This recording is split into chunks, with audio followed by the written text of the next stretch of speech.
Orvedi a 17 ans, il est en situation de handicap. Je suis actuellement au lycée Henri IV, l'une des prépas les plus sélectives de France.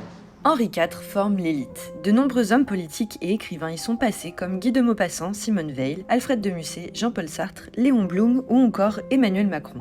Les admissions sont très sélectives. Faire une prépa, c'est déjà extrêmement difficile. Ça demande énormément d'énergie, de capacité intellectuelle dans ton quotidien. C'est quoi les efforts que tu dois fournir en plus? En fait, c'est bizarre de dire ça, mais tout est un effort. Quoi que je fasse, de toute façon, même prendre un verre d'eau, c'est un effort pour moi. Donc je suis dans un corps où je dois, où tout est compliqué, entre guillemets.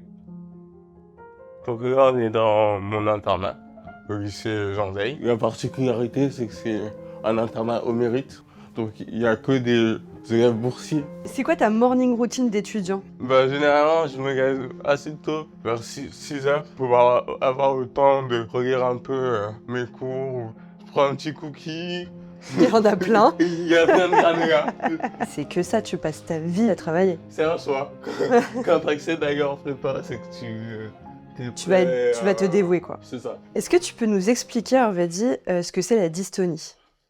Alors, la dystonie, c'est un dysfonctionnement du tonus des muscles, ce qui fait que certains de mes muscles seront trop contractés. Donc, dans la gestion des mouvements, je ne suis pas précis et il y a des mouvements involontaires. Mais ça t'empêche pas de te concentrer pour apprendre? Non, non. Non, jamais. Non, non. Ouais. Et moi, qui suis en situation de handicap, ici, il n'y a pas de cantine. Donc, je dois compter un peu sur les autres pour me chauffer mes plats et me faire la vaisselle. Et toi, comme t'es une tête, tu les aides pour leurs devoirs? On est tous des têtes. Ce que je dis souvent, c'est que mes livres, c'est les gens. Et j'adore apprendre des gens. Et donc, ici, je suis heureux parce que je peux apprendre de plusieurs personnes d'un peu partout, quoi. T'as une grande bibliothèque d'humains, quoi. Exactement, c'est vraiment ça. Ça t'est venu d'où cette passion pour les cours? Je pense que, comme du côté physique, j'étais moins apte à faire plusieurs choses, j'ai dû réfléchir. Et j'ai pris goût à réfléchir. Et donc la réflexion en général, ça me plaît. Donc faut le préciser hein, quand même, Henri IV c'est un lycée qui est iconique, il est en plein cœur de Paris. Comment tu fais pour y aller? Normalement, j'ai droit à un taxi étant en situation de handicap. Pour l'instant, il ne s'est pas mis en place pour diverses raisons. Mais j'ai une assoce, École de demain, qui aujourd'hui me rembourse les Uber. Ouais, heureusement qu'il y a des associations.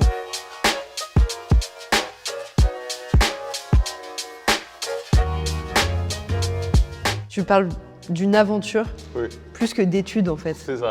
En quoi c'est une aventure de faire ces études-là? J'aurais pu faire une prépa ailleurs, mais en venant en Henri IV, je fais le choix d'oser tenter quelque chose qui ne va pas forcément marcher. Dès lors où j'ai compris que j'ai pas peur de l'échec, c'est que je peux que gagner. Et surtout, je peux, entre guillemets, incarner quelque chose. Une personne en situation de handicap peut avoir les moyens intellectuels pour viser de grandes écoles, mais il faut aussi l'accompagner. Au lycée, t'avais un AVS. Big up à Simon, je lui avais promis.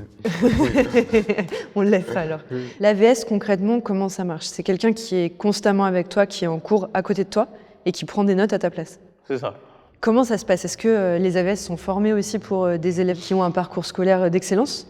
Concrètement, il n'y a pas de préparation scolaire ou d'adaptation au profil de la personne en situation de handicap.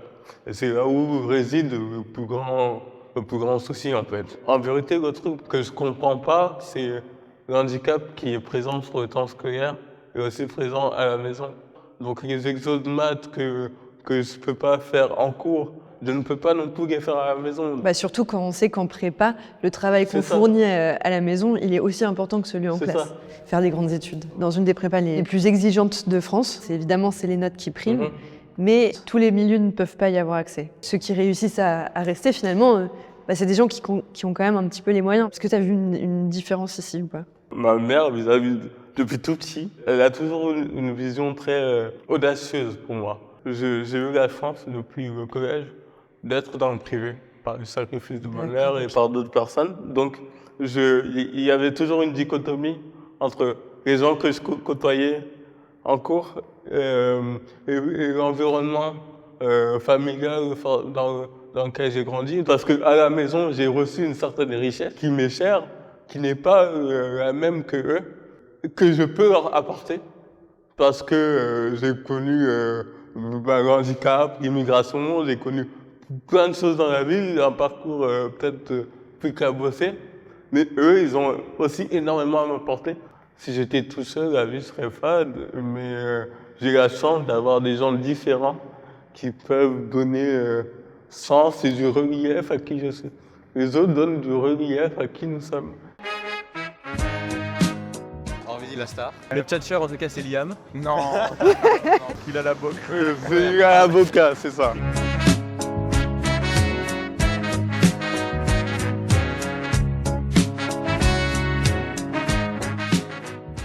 Toi, je sais, Orvedi, que tu as des cours en maths très très conséquents, mais tu as un peu le cœur en littéraire, non? Oui.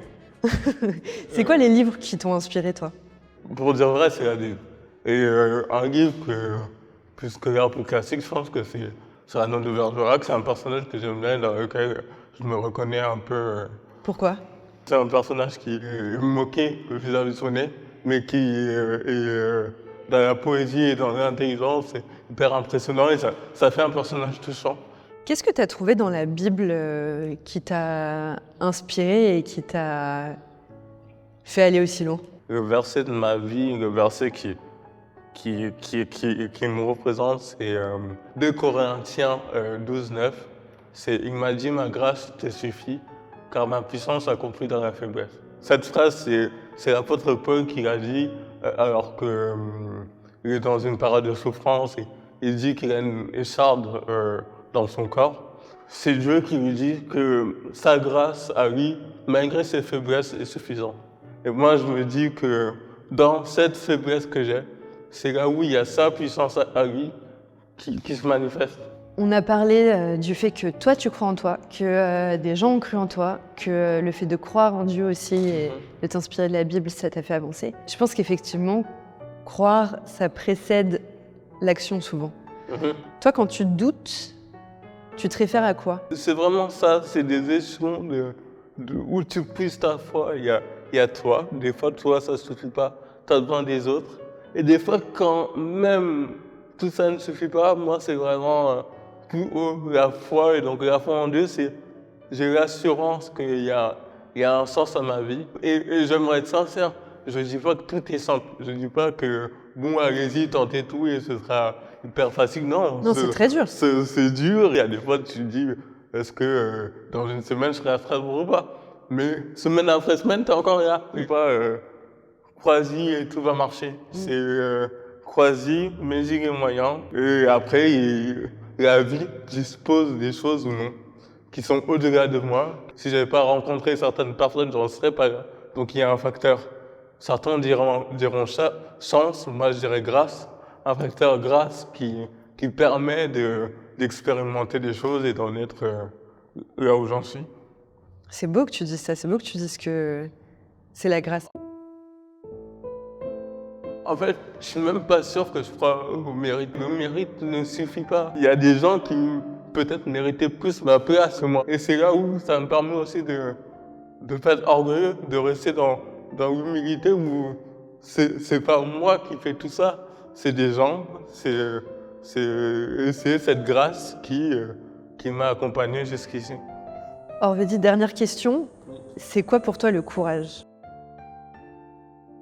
Le courage, c'est pas le fait de ne pas avoir peur. Je pense qu'on peut être courageux en ayant peur. De temps en temps, je suis stressé, de temps en temps, je me dis, est-ce que ça va marcher? Mais le courage, c'est mettre le pied là où on se dit que à tout moment, ça peut s'écrouler. C'est-à-dire que t'as peur que ça s'écroule, mais tu mets quand même ton pied. En fait, c'est le fait de passer à l'action.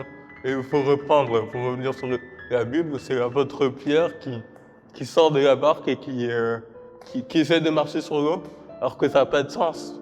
Mais c'est le plus courageux de ceux qui restent de la barque, parce qu'il a tenté. Même si ça ne te semble pas possible et que tu as peur, tu mets ton pied et tu testes.